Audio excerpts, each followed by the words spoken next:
Good evening, afternoon or morning, ladies and gentlemen, from wherever you're joining us.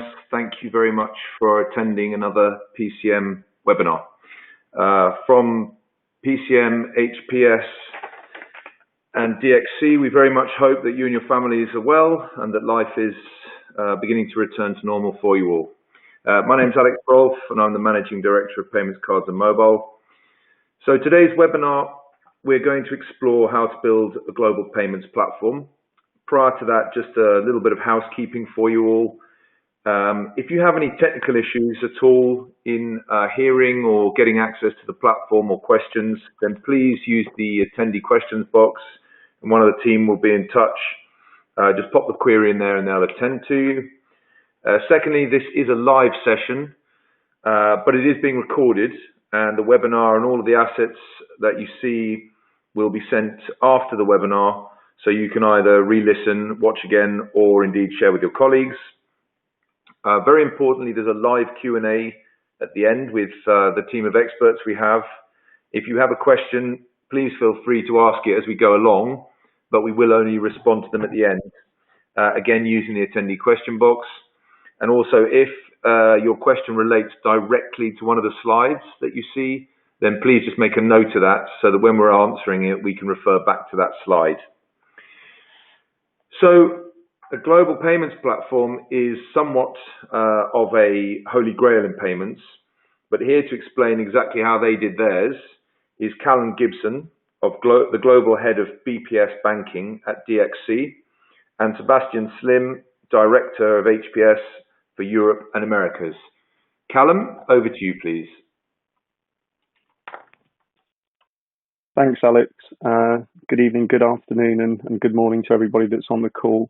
Thank you for joining. I look forward to taking you through this very interesting case study and program that we put in place to support our client.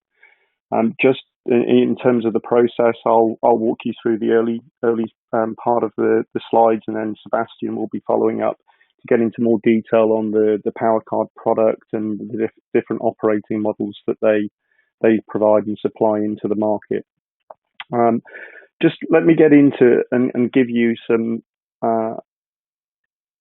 detail around the client profile and the overall program goals. So once this client reached out to us, just to be clear in the background, we received an RFI and RFP, a typical process. They were looking for a managed service around global settlements, and that managed service contained four key elements. One was the management of the settlement process. Two was a pricing engine to be able to manage their pricing, their interchange costs through the process. Three was retail support help desk, so a service support around the solution. And then finally, an ability to manage all of the documents. So if we actually look at the client profile and look at the scale of what it was that we embarked on as we completed this program, we're talking about one of the world's largest multinational companies. They operate in 50 plus countries, and lots of bricks and mortar presence in those countries, supporting 26,000 merchants plus, and transacting over 5 billion payments on an annualized basis. So a pretty significant volume of payments that we had to process across multiple time zones and languages. So when we started working through this with our client, we were dealing with typically what you would expect from a client who's evolved throughout the recent years or over the last 30 years of payments. So 6+ legacy mainframes, so we're supporting a client that operates in all geographies, North America, right the way across to Asia Pacific. And, as a result of that, what they had was, so 6+ legacy mainframes, lots of OPEX costs sitting around this platform, consequently high maintenance costs, low ability to change to drive business agility through the platform, and really lacking customer commercial insight through the life cycle here. And so the goal for us was to really embark upon a transition and transformation program to move to this new transformed state for the customer. And one of the key requirements they had, as this is as a service deliverable as well, is ensuring that we solve for not just the payment methods, the payments ecosystem that was in place as part of the as we started and embarked upon this program, but ultimately future-proofing the system so that as those different payment methods, payment types came on board, that we were able to to support their needs and their customers' needs through this process. Moving on to the next slide, then, and as we were doing this, I think it's, for me, this is probably the most dynamic. Certainly in my lifetime, this is the most dynamic payments experience that we've come across. I think if we look at the landscape that we operate into today, we have you've got regulation, technology changes, globalization, and then high customer demands, all driving a real increase in the demand for services, experience, touch points, data. And it was a key part of the program that we ensured that we delivered that to the client. So as we looked around the solution itself, ensuring that we met those high customer expectations. We had to solve for digital commerce. Remember, we're looking at a client who operates across multiple geographies. If you look at the payments landscape in particular, people transact, use devices, payment forms, cards, wearables in very different ways, and we needed to be able to support all of that capability for them. And so consequently, as part of this, our goal was to support today and the future. If I then give you an understanding of, so what is the scale of this? I've already, touched on this. So we solve for all card types through this reconciliation settlement program. So ultimately for us, it's important that folks understand we're dealing with the usual card schemes, the Visas, the MasterCards, the China Union Pays, the Amexes, the Discovers, depending on which geography you're in. We're also, in some instances, managing closed loop cards as well. And what that gave us was a very complex business model. In fact, the retail customer that we support here has a very complex business model. So as we embarked on the program, one of the key things we did was started to segment our approach into the markets and understand how we could cluster different countries, different territories in the way that we would go live based on the business model and based on the needs that they had. We're dealing with all transactions, inbound and outbound transactions. So we have, we naturally settle, reconcile any inbound transactions. We're also dealing with chargebacks, disputes, manual payments or manual vouchers if there's any point of sale issues. So we have a complete end-to-end system around that, kind of in and out payments capability. The 26,000 merchants, typically if we look at that, we submit on a monthly basis roughly 27,000 statements out to those different merchants. So there's a high volume of document management. I said that was one of the key parts of the program that we deliver for the client here. And, so we're submitting a large volume of documentation, which has to be accurate. It has to be timely to enable them to reconcile and manage all of their accounting processes. And then, I would say that the other key thing that I would talk about here is volume. So, we're dealing with very high volumes, and we're also dealing across multiple time zones. Often when we worked in some of the different countries, we would find that they had because of time zones, more than one daily cutoff, for example. So we've actually had to build this capability to operate on a 24/7, 365, standard to ensure that it's always available, always ready to meet the client's retail expectations. The other thing that was, I think, very key to us is, and if I think about some of the other key challenges we had when we went through this program is, what we've brought in, with our partnership with HPS is a very modern payments platform. One of the reasons why we selected the platform is how modular it is, how we can deliver incrementally in an agile way and deliver return on investments very quickly. Naturally, when you're facing a client, though, that is looking to standardize multiple legacy systems, 6 in this instance, into one new modern platform, there's a tendency for that client to want to rebuild the past on the new capability. So there's a lot of business experience and transformation that we had to do around the program to ensure that what we didn't do was, kind of take 25 legacy countries, drop them onto a new platform and create 25, new business models, but on a new modern platform. So there's a lot of activity that was undertaken through the process to ensure that we're really focused on standardizing. That was one of the key elements that the client wanted here, is to drive standardization, to rip out the complexity, to rip out the cost base that they had. And, in terms of the guiding principles that we had around this then, and these were regularly tested as we went through the program, it was vital for us to stay by that principle of we'll customize for legal fiscal only. So the notion is that we're building a standardized platform, but very much focused on legal fiscal customization for the region or the locality that we need to be in. The other thing that is absolutely key to us is we're operating in a live environment. So, what we've been able to do is seamlessly migrate countries that are in operation today from their legacy platform onto our new capability.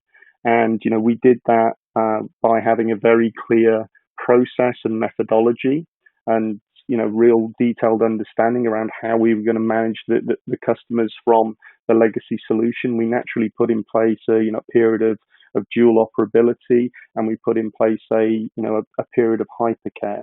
So as countries went live, we would embed experts and resource into those geographies to ensure that they understood the system, how it was performing. Naturally, with any new system, as you deploy it, some of the information appears in different screens. It appears, differently on reports. So naturally, we wanted to really understand whether any problems in the operation of the system were actually, was this a knowledge transfer issue. So we've undertaken a significant amount of country migrations to get each of these new, the legacy customers, onto the new platform. And the other key takeaway that we received back from the client was how quickly we were able to exit hypercare and how quickly we were able to deliver a very stable, functional platform for them. So I think in all of those, all of the transformation and transition piece that we did, that was one of the key client comments around, you've actually delivered us. We expected there to be a significant amount of problems as we launched with this, but within 6 months, you've actually delivered us one of our most stable platforms. Now, again, sitting around this, we've got it's not that we just did the transition and transformation of this. We actually then run the service, we operate the service, we provide a managed service to the customer. And again, so as part of that, naturally we have a list of SLAs, performance, and KPIs that we deliver against. And, it's very pleasing to say that throughout the process, we delivered very strong performance through to the client on this basis. Let me just give you a very quick schematic on how PowerCard is actually supporting this. So if you look at the schematic that I've put up in front of you here, the middle part of this is really what I would call the managed service. So, you've got we use PowerCard as our settlement reconciliation platform, and we use, as I said earlier on, one of the key things that we liked about PowerCard and one of our rationales for choosing it was how modular it was, how agile it is to deploy. and the fact that, actually a lot of the capability we needed came out of the box as standard. The other key thing, though, was this is actually quite, as I said, this was a complex retail environment with very complex business models. So we also had to, at the same time, make some quite significant customizations to enable us to manage the throughput of the customer's data model in particular. And so one of the key elements that we've been able to do here is take really effectively what we've done is created a market standard product now between the DXC systems integration side and the HPS expertise. We've created a market standard product that we now are in a position to take to other global retailers. Yeah, so if you look at the schematic, as I said, you've got the power card elements that we use.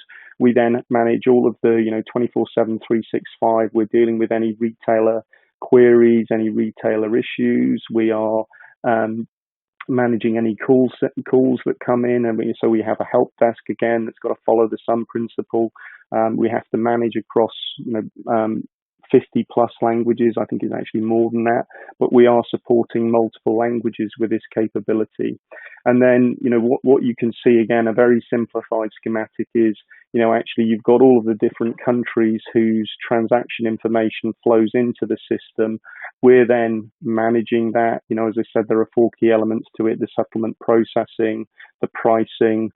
We wrapper then the help desk, and we wrapper the document management in that. And then we're taking that information and driving that information either within the client's internal systems, and you can see some of the client internal systems that we generate into there, as well as into their acquiring partners or their or direct, in some cases, direct to banks. The other element that we manage for the client here, and this is one of the key things that we did as part of their initial challenge and RFI ask, is we've managed the data for their loyalty program. So actually what we've been able to do is create, we're using all of the data that we receive is create that data model and that data output for this client to be able to manage their loyalty capability. So I'll stop there. I'm now going to hand over to Sebastian, who's going to take you through in some more detail Power Card and what it covers and the different operating models they have. Thank you. Thank you, Callum. Just before starting, the offer that we have been putting on the field together with DXC is only, I would say, a subset of our global offering. So I will come back to that on the next slide. But when it comes to the acquiring and pre-acquiring, let's say, markets, we have an offer which is mainly divided into 4 building blocks that you can see here on the slide. We do have a first part, which is the front office. That's mainly everything which is related to authorization, management of authorization. We have the back office side, where we, of course, manage the merchant management, the merchant contract, the pricing, as Callum was saying earlier. And we also manage anything related to the management of the settlement and therefore the transaction. But I will come back again on that. What is very important in this kind of offer when it comes to deploying a platform for large retailers over a number of countries, one of the key functionalities that we are requested to provide is really one, what we call the smart and dynamic routing, and 2, the protocol conversion. That's extremely important for a number of reasons. The routing is important because, as explained by Callum, there is a need to optimize the cost of the transaction and being able to route authorization and transaction to the right acquirer, to the right service provider. And this is what we use, and this is where we use the routing. So routing means being able to use any parameter that is part of the transaction to be able to route from one point to another point. So as an example, you may want to route cards from country A to an acquirer in that given country. But if you have another card from another country, you may want to route to another acquirer. or you may want also to use the transaction amount as a criteria, or the MCC, the merchant category code. So there is a number of parameters that we can use to route to the proper acquirer. So that's number one. Number two, which is also very important, is the protocol conversion. And Kalum mentioned a bit the number of interfaces that has been built over time. So meaning you need to interface with a number of acquirers, the number of service providers like loyalty systems. And obviously, when it comes to deploying that across multiple countries, you may want to use common standards. And therefore, what you can see here around Nexo, that's one of the reasons some of the global retailers have been pushing for this new ISO 2022 protocol. It's supposed to be a standard. It's not yet accepted by all parties, meaning processors, acquirers, issuers. Nevertheless, it tends to be a new standard on the market. And this conversion means being able to get the authorization of the transaction in one protocol and be able to route into another protocol to the acquirer, as an example. So I would say that's for the front office and the back office. The third component is the tokenization. One of the key challenge for the retailers today is to be able to accept any payment means, meaning they really want to be able to support the payment means used by their customers, and therefore they need to be very innovative and very agile when it comes to accepting new payment means. Today, in this digital payment world, tokenization is becoming a must. You need to be able to support the digital wallet, so it can be the one from Apple Pay, Samsung Pay, but it can also be private label wallets, and therefore tokenization is required at this level. You also have for e-merchants the card on file that is very well known, and now what we have more and more is this notion of invisible payments, where we want the payment to just disappear, meaning there is no act of payments, but the payment is happening on the background. And for that, again, tokenization is really I would say, the engine to support all those new payment means. The last component is the web portal. It was also shown on the previous slide by Kalum. And this is where you are going to serve the merchants by providing a number of information that are required and useful for the merchants. Of course, it can be purely displaying information, displaying the transactions, the authorization that are happening, but it's also setting up a communication channel between the processor, or let's say the global payment platform, and the merchants or the retailers. So that's the key component when it comes to the acquiring and pre-acquiring. As I said, this is just a subset of what we are doing at HPS.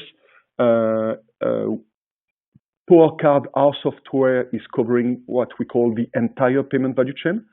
So it goes from the issuing to the acquiring, going through the switching. We provide also a number of satellite systems, as we saw previously, web portal, tokenization. Our software is today used by more than 400 plus users in 90 plus countries. What is extremely important is that we do all of that with one single piece of software. And therefore, it means that all the features and functionalities that we are providing to our customers in 90 plus countries are consolidated into one piece of software, and that comes usable for any other clients using the software. Today, we address retailers, as we saw on this presentation. We address processors, issuers, acquirers, issuer and acquirers. And we provide two modes of delivery of the software. We have what we say, where we have most of the client today, which is the on-premise model. And we also have now the SaaS model, where we do have a couple of customers now that are, let's say, willing to go for this SaaS model. We have been building some quite interesting use cases around those global payments platforms. So we spoke today about the one with DXC and this large retailer. We have also some others on the acquiring side with APSA That's one of our clients in South Africa. The project was replacing ABSA to cover all the Barclays subsidiaries across Africa. And that was a project on the acquiring sides from end to end, meaning from the front office to the back office, from the switch to the back office. And we did that project to replace the existing platform for the 8 or 9 countries. Really, in that case, that was replacing the existing systems. It was what we can call an as-is migration. There was not that much focus on the new functionalities, but that was really for ABSA to be able to reinforce the management of all their African subsidiaries. And that project has been quite fast, I would say. Within less than a year, we have been able to migrate the 8 or 9 countries. The second one, I will go on the left-hand side of the slide, is a French bank, Société Générale. That's again for their African subsidiaries. This is in SaaS model, with Société Générale. And in their case, this is really about consolidating all their business into one single piece of software. So here we have issuing, acquiring, we have front office, back office, we have ATM management, we have post management. It's really replacing a number of systems by one unique software for all their countries. The last one that I want to mention is we put confidential on the slide here.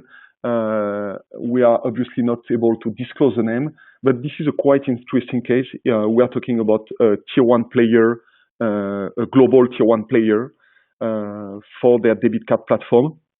Their challenge was really being able to provide to their markets a platform that is digital ready, being able to support a new set of functionalities.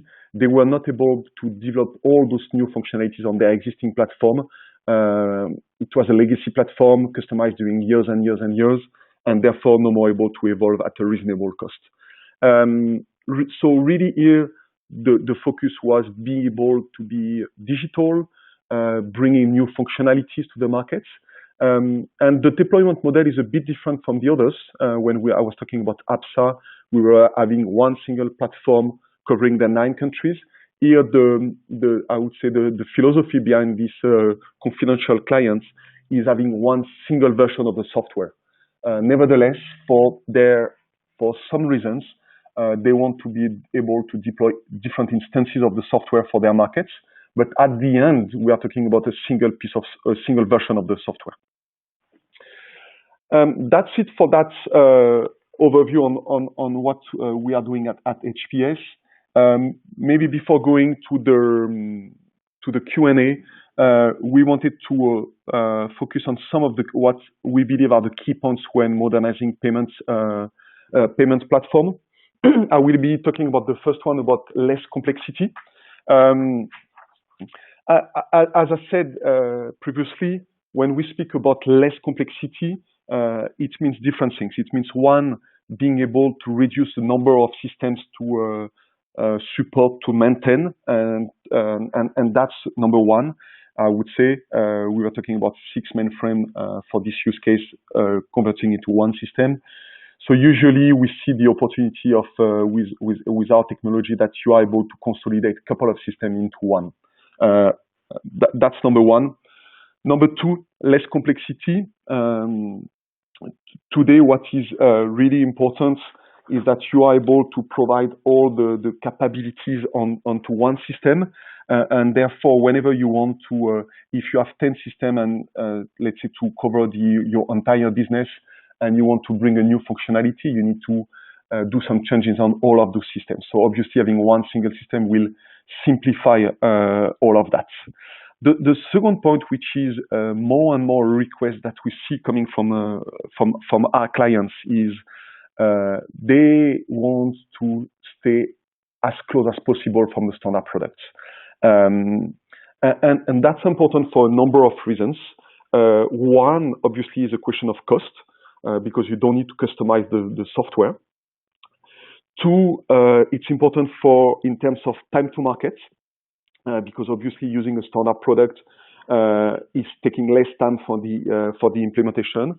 But more and more, the clients are willing also to stay close to the standard product because they really have in mind the needs to be able to get the new releases easily in the future. And it's through more customization you have on your platform, more difficult it is to be able to migrate to the new version.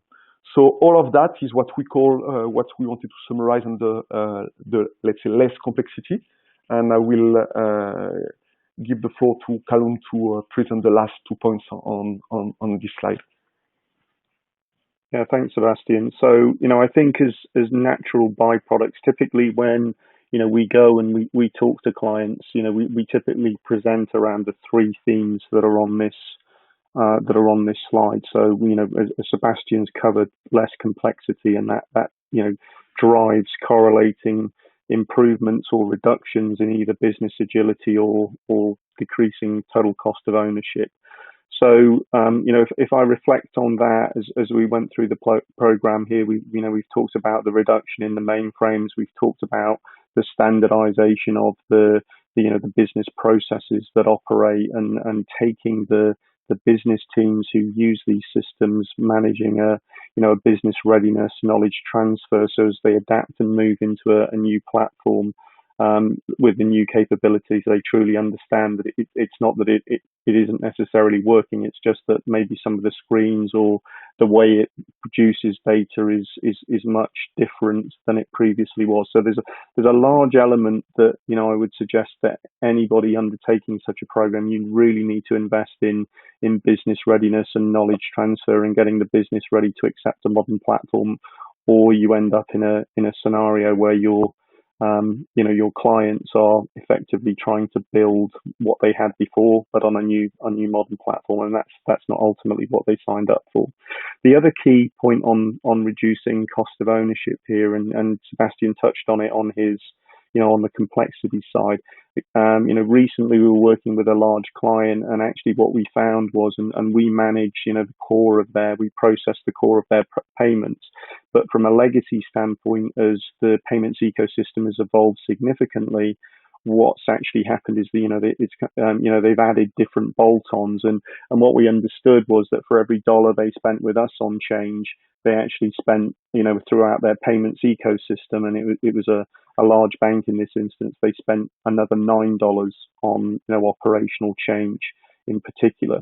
So what we're able to really quickly do, and this is very important in today's business environment, is work with a client and I identify opportunities where we can reduce the number of suppliers, reduce the number of processes, look at how the platform interconnects into their broader operating environment and architecture, and really work to streamline the data in, the data out, and understand what it's all used for. The other key benefit for us as well here is and Sebastian again touched on this, market standard, very rich functionality that comes out of the box is key. With this client, what we're also able to educate them on is not only were we able to surpass their expectations in terms of what came out of the box. When we looked at their development roadmap over the next 2 years, we were able to identify, and again, this was through PowerCard, we were able to identify that we would meet all of their change requirements over the forthcoming 2 years. So, when we looked at what would have been a very costly, large implementation project from the client standpoint, we were quickly able to understand how we could actually fund this by using their OPEX and their change OPEX that they were funding across all of these different suppliers. And then just moving on to the last point, business agility. What that complexity drives into your ecosystem. However, whether you're a single institution that providing a set of small set of products or multi products, and you're transferring data around a large bank or financial institution, is that if you've built these legacy platforms, unfortunately, what's happened over time is you've built all of these different modules or capabilities that need to support the rapidly changing payments environment that we have today. As I mentioned on one of my earlier slides, whether that's regulation, whether it's technology, customer experience, whichever it is, banks, financial institutions, retailers have tended to add on.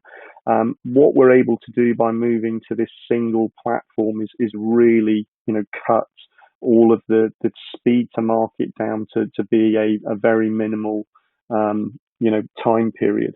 And again, just coming back to one of the reasons why we chose this platform in particular was the high level of configuration, the high level of parameterization that we were able to provide, so that instead of having to code and effectively rewrite the system over a period of time, we were actually able to deliver customers' requirements through the config and the parameterization that we set up around the platform, and that's actually been key for us as we bring this. And often what we've been able to do is qualify projects just through the items 1 or 2, and then as we move through into the final business case, the final justification, we deliver significantly above a client's expectations when we demonstrate the business agility that we provide through the single platform that we have. So I'll leave it there, and that leaves us a fairly good time for questions. Hopefully we have some. Back to you, Alex. Yep, thanks Callum, and thanks Sebastian. That's a pretty comprehensive review, so really appreciate that. We do have some questions, so as we're into the Q&A, I encourage any attendees to get any further questions out. But let's get stuck straight into it. A reasonably easy one to warm you up. And I guess the complexity of the size of the client here. I think whilst you've both been through this, I do think it's worthwhile recapping, because the question is, what was the biggest challenge of the project? Was it the size of the client? Was it the geographies? Was it the technology? I guess the question is just, what was the key challenge, in working with a client of this size? Let me take that one then. I think requirements, right? So you're pulling requirements from a customer who's operating in many legacy platforms, some of which were built 30 plus years ago. There's really nobody in the business that understands how those systems, they're effectively maintaining them, but the actual understanding of how those platforms work, what they do. So being able to capture, and again, this is a speed to market thing from a program perspective, from an agility perspective, capturing all of the data requirements that enable you to, do that transformation, to create the as-is model that you have today, understand what it is you need to solve for, and then create the to-be model. That was, I would suggest that, this is a large, there are many. I could list about another 5 in all honesty, Alex, but capturing what the requirements that they have today are, and how we will rebuild that for them, how we will transform that into a new modern state is very difficult. Given the size and the geographies of the client, did they actually know what all of those were? I mean, or in working with them, did you discover stuff that they had kind of left out or weren't entirely certain on? Yeah, I mean, I think as we walked into this with our eyes wide open. So naturally, there was part of the former, right? We knew we'd captured some of the requirements, and and actually once you start getting through the cycle, the delivery cycle, and I think this is why agile delivery works extremely well, because being able to do quick sprints and then show the client what the end output looks like is critical. So, naturally we did find issues and missing requirements as we went through the program. The other thing I would say is, let's not forget this is an extremely dynamic environment. We're dealing with multiple countries. This is not a static environment. Acquirers change, card types change. There's a whole bunch of different elements that we also had to incorporate into the program because as we were still this wasn't a big bang delivery approach where we put all 26 plus countries live at one given time. We were transforming markets and moving them onto the new platform at the same time as we were running existing markets. So getting the balance right between I have to transform, transition, and I also have to run these markets. You have to have this, this dual capability of being able to deliver this core program, but also deliver change into, a large operation that's live and in production. Mm-hmm. Mm-hmm. So, Sebastian, anything to add on that in terms of the challenges? I guess you saw it from a slightly different angle, insofar as you weren't, DXC is your client and they were producing for another client. Any sort of variations on what you saw as the challenges? No, I think maybe one thing to add on top of what Callum said. When you are building a platform for so many countries, at the point what is important is that you need to align the requirement between all those countries. And I think what has been done by DXC was to look at the markets for the, let's say, first delivery, was to look at the market and understanding what are the common requirements to all the markets. And therefore it was built once forever. And that was very important because then I would say the functionalities or features were defined day one for all the markets. And therefore it was deploying the market was a question of integration with the different acquirers, with the different transactions provider.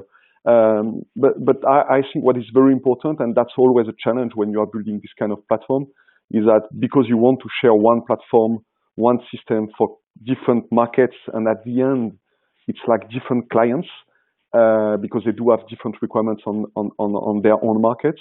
You need to get a kind of consensus on the functionalities, and that's always a challenge. Mm-hmm. Okay, thank you. Okay, let's move on. So the question, if I read the original question out and then I sort of change it around slightly because we've discussed it, but if we say organizations are looking for agile projects with quick ROIs, how can you deliver a major global initiative in that framework? So that's the original question, which we've sort of covered. But I would reframe it and say, you've delivered it once. If you had to do it again, would it be a similar project, or are these things all so completely different that you have to kind of retool it completely, or are there large elements of what you've done already that you see synergies in going forwards? So I think I think naturally we would be failing if we didn't, really challenge ourselves to say, how could we do this better next time? I mean, that's kind of the mantra that we bring into the operating model we have in DXC and HPS.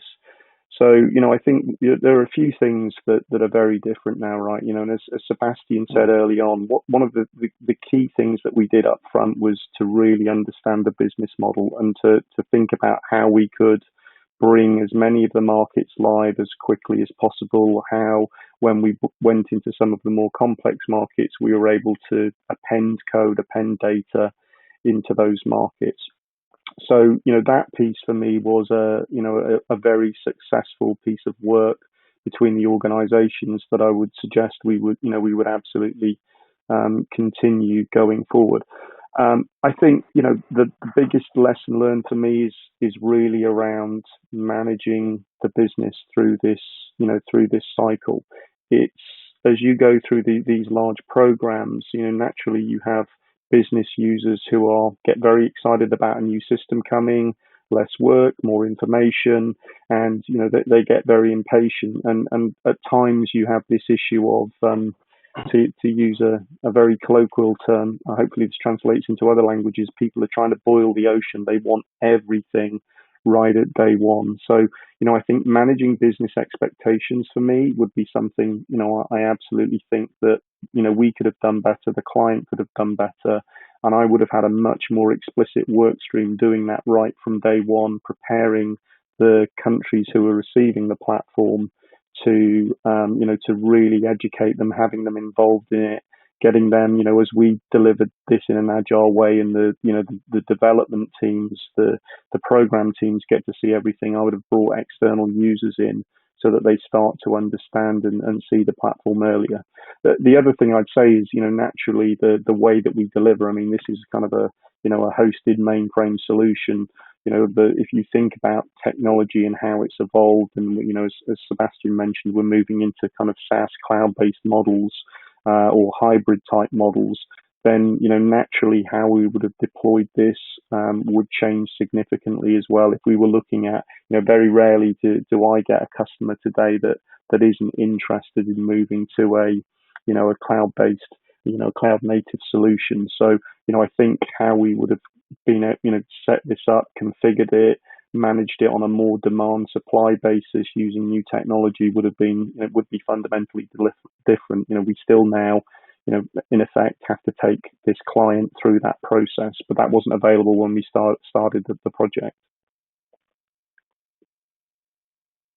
Sure. Thanks, Callum. And Sebastian, anything to add on that? Maybe just, I mean, your question was, if we were doing something different, if we were starting again, and I think certainly when we started this project together with DXC, we wanted to deploy the country by country or group of country by group of countries. Of course, because one of the reasons is that was the first time that together we were building that kind of program. I'm sure if we were to deploy again that platform, we would certainly deploy faster because now we know that the processes that we put in place are working, and I'm quite sure we would be able to board countries faster than what we have been doing, even though what we have been doing is quite aggressive already. But I think learning from this experience, clearly we would be able to deploy faster new clients on this kind of program together with DXC. And as Callum said, the deployment model that we had was done a couple of years ago. We were not in the cloud. I mean, the cloud was not that much popular at that time. I think we may find as well new ways of deploying the software itself if we were to do it again. Sure, thank you. And I'll just make a note that in conversations with HPS, I know that this has been done really, really quickly. So for sure, if you did it again, you'd do it quicker. But actually, what you've done from scratch has been very, very fast. So let's move on to another question. I think it's you touched on factors, Sebastian. So maybe we'll put this one to you. But payment form factors, P2P, P2M, M2P, government to M, M to government, payment types, card, ACH, SWIFT, RTP, etc., are all merging. How do you future-proof the capability to support future business needs? So I will respond from HPS perspective, and more especially seen from using our technology. One of the key points with PowerCard is the level of parameterization that we provide as part of the software, and that's the reason why today we are able to deploy clients with a minimum level of customization. Just a short side comment on that. We have been deploying a new customer in their own market, so replacing all their issuing activities. And I think in total, we have less than 200 man days of development for the customization to support the entire business. All the rest is done with parameterization. On the acquiring side, we are 99% off the shelf. So the key point for us when it comes to supporting new payments means or new payment form factors,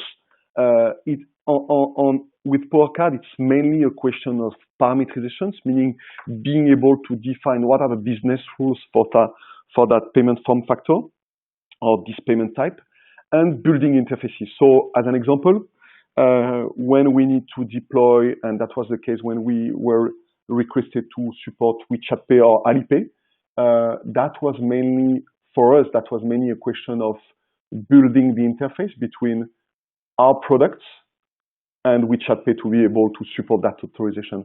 So at the end, for our customer, it's a couple of weeks maximum to be able to deploy those new payment means.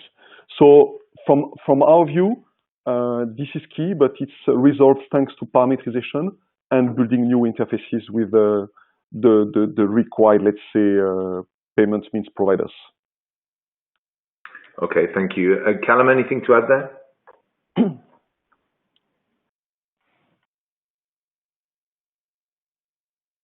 Callum, I guess maybe you have your mic on, but or off at least. But let's take a look at some other questions. Okay, coming back to you, Sebastian. How can I tell if my business needs an upgrade? Are there telltale signs that if a company were to self-reflect, they would realize they should take action? It's a great question. So, sorry, can you just repeat the question? I didn't hear very well. Sure, no problem. How can I tell if my business needs an upgrade? Are there telltale signs that if a company were to self-reflect, they would realize they should have taken action? You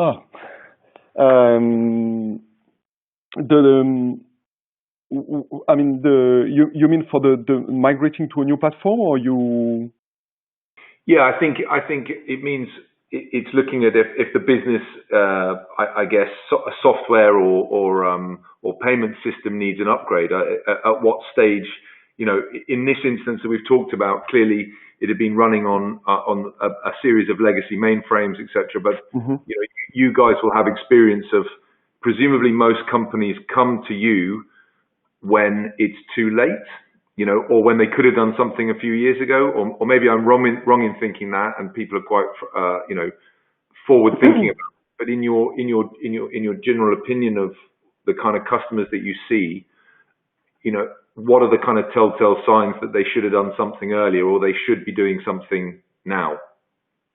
I think obviously, they decide to change their platform when they realize that maintaining that platform is too costly, or when the time that they need to bring new functionalities or new product and services is taking them too long time. And that was really, and this, there is no one day where they just realized that that's impossible. I mean, I think it's a kind of process on their side to come up to that conclusion. And I would say that was the rationale a couple of years ago. Now I think we reach a stage because we are more and more digital, because we need to address fintechs, because we need to address mobile phone, because we need to provide open APIs, because we need to connect to the tokenization platform like VTS and MDES from Visa and MasterCard. We more and more meet with people that are just unable to support that. And therefore, I think the decision from them to switch from, okay, I am today where I am today, I need to change to a new platform, is going much more faster than it used to be in the past. So we are really facing today people that are in a blocking situation and they need to change. And I think all this digitalization and all this new, let's say, so-called new digital world has been really forcing them to make their decision in that respect. Also, what we see more and more, we were talking about agile, and usually we put agile and waterfall at the opposite of each other. But I think what is very important is that the timeline that we have when we are starting a new project is really different. Maybe 5-10 years ago, we were talking about 18-24 months project plan. Now the clients want to see results as fast as possible. And we do have clients, they don't care about the size of the project overall. They want to be live in 6, in 8, 9 months, 10 months from the date of signature. And that's also something that has been changing recently. Mm-hmm. Okay, thanks, Sebastian. Callum, do we have Callum back? Yeah, I'm here. I've actually dialed in the mic. I have an audio issue. Okay, well, I think we're reaching the hour point. I would like to say thank you very much to Callum and Sebastian. I'd also like to thank HPS for supporting this webinar. I think it's been thoroughly interesting. I know, as I said at the beginning, to get a global payments platform, a truly global payments platform, has been, long sought after, and I think we've understood to get today some of the challenges of making it work for a single client, and how that might be rolled out again for other clients. So once again, thank you to Callum, thank you to Sebastian, thank you to HPS, and thank you to everyone who attended.